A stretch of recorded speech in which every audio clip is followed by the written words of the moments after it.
नमस्ते दोस्तों, स्वागत है आपका द सिग्नल कास्ट में। आज हम एक ऐसे टॉपिक पर बात करने वाले हैं जो हर घर, हर शादी और हर बाजार की डिस्कशन में होता है। सोने का दाम। हर दिन न्यूज़ में सुनते हैं सोना नई ऊंचाई पर, सोना फिर से महंगा। और हम सबके दिमाग में एक ही सवाल आता है, यार सोना इतना महंगा क्यों होता जा रहा है।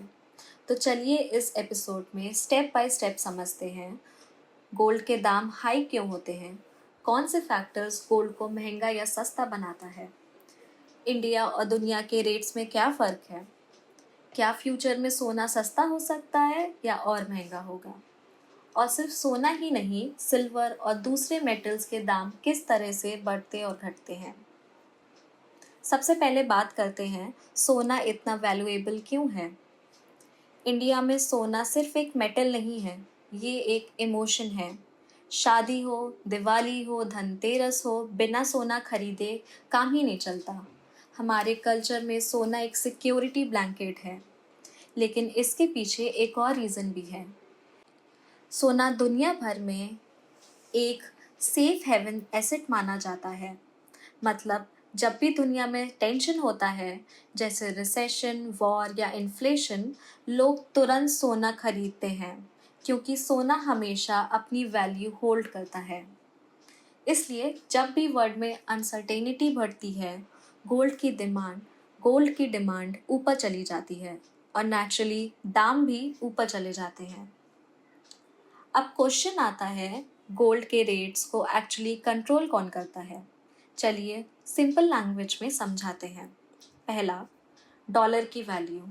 दुनिया भर में गोल्ड की प्राइस डॉलर में फिक्स होती है।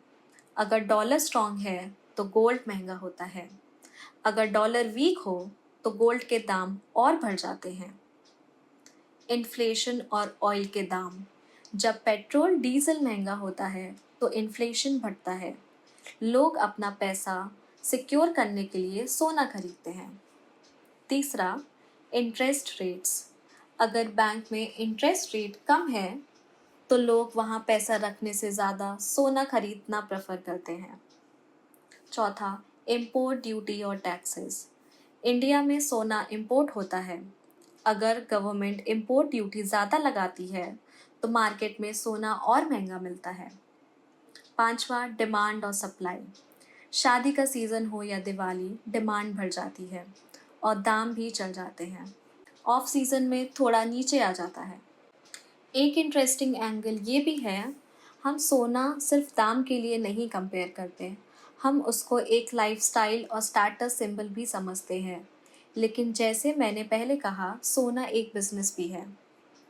आपने देखा होगा ज्वेलर्स के बड़े बड़े एड्स टीवी और सोशल मीडिया पर।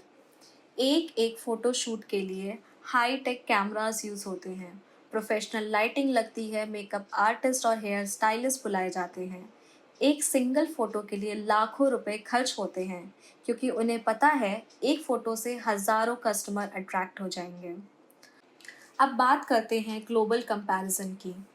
गोल्ड की बेस प्राइस दुनिया में लगभग सेम होती है, लेकिन इंडिया में एक्स्ट्रा चार्जेस लगते हैं, जैसे इम्पोर्ट ड्यूटी, जीएसटी और मेकिंग चार्जेस। मान लीजिए दुबई या यूएस में गोल्ड 55,000 रुपये पर 10 ग्राम है, वहीं इंडिया में सोना 60,000 से ऊपर मिलता है क्योंकि टैक्सेस और चार्जेस ऐड हो जाते हैं। इसी वजह से बहुत सारे एनआरआईज या ट्रैवलर्स प्रेफर करते हैं कि वो सोना अब्रॉड से ही लाएं। सबसे बड़ा सवाल, क्या सोना फ्यूचर में सस्ता होगा? अगर वर्ल्ड इकोनॉमी स्टेबल हो जाती है, डॉलर स्ट्रांग होता है, इन्फ्लेशन कम होता है, तो शॉर्ट टर्म में रेट्स थोड़े नीचे आ सकते हैं। लेकिन हिस्ट्री एक चीज़ क्लियरली दिखाती है, लॉन्ग टर्म में सोना हमेशा महंगा ही होता है। इसलिए इन्वेस्टर्स हमेशा सोना को एक सेफ्टी नेट मानते हैं। कभी थोड़ा गिरता है, कभी चढ़ जाता है, लेकिन ओवरऑल ग्राफ हमेशा ही ऊपर होता है। अब सिर्फ सोना नहीं, चलिए बात करते हैं सिल्वर की भी। सिल्वर भी इंडिया में पॉपुलर है, लेकिन सोना जैसा स्टेटस सिंबल नहीं है। सिल्वर का यूज़ ज्वेलरी में ही नहीं होता, इंडस्ट्री और टेक्नोलॉजी में भी होता है, जैसे इलेक्ट्रॉनिक्स, सोलर पैनल्स और मेडिकल इक्विपमेंट्स में। इस वजह से सिल्वर के दाम कभी गोल्ड के कंपैरिजन में फास्ट ऊपर चढ़ते हैं, कभी फास्ट नीचे भी आ जाते हैं। इस तरह प्लैटिनम और प्लैटिनम जैसे मेटल्स भी डिमांड और इंडस्ट्री से जुड़े हैं, खासकर ऑटोमोबाइल सेक्टर में। तो दोस्तों, अगली बार जब आप सोना खरीदने ज्वेलरी शॉप पर जाएं या न्यूज़ में हेडलाइन सुने गोल्ड ने छुआ नया रिकॉर्ड, तो सिर्फ दाम मत देखिए, उसके पीछे ग्लोबल पॉलिटिक्स है, डॉलर की वैल्यू है, ऑयल का दाम है, इंटरेस्ट रेट्स है, इंपोर्ट ड्यूटीज़ है और सबसे बड़ा फैक्टर हमारी डिमांड और साइकोलॉजी है। सोना सिर्फ एक चमकदार मेटल नहीं है, बल्कि एक इकोनॉमिक स्टोरी है जो दुनिया की हालात को रिफ्लेक्ट करती है। मैं थी आपकी होस्ट, आप सुन रहे थे द सिग्नल कास्ट। आशा है आज के एपिसोड आपको पसंद आया होगा। अगले एपिसोड में फिर से मिलते हैं एक नई इंटरेस्टिंग टॉपिक के साथ। तब तक के लिए समझदारी से इन्वेस्ट करिए और खुश रहिए। नमस्कार।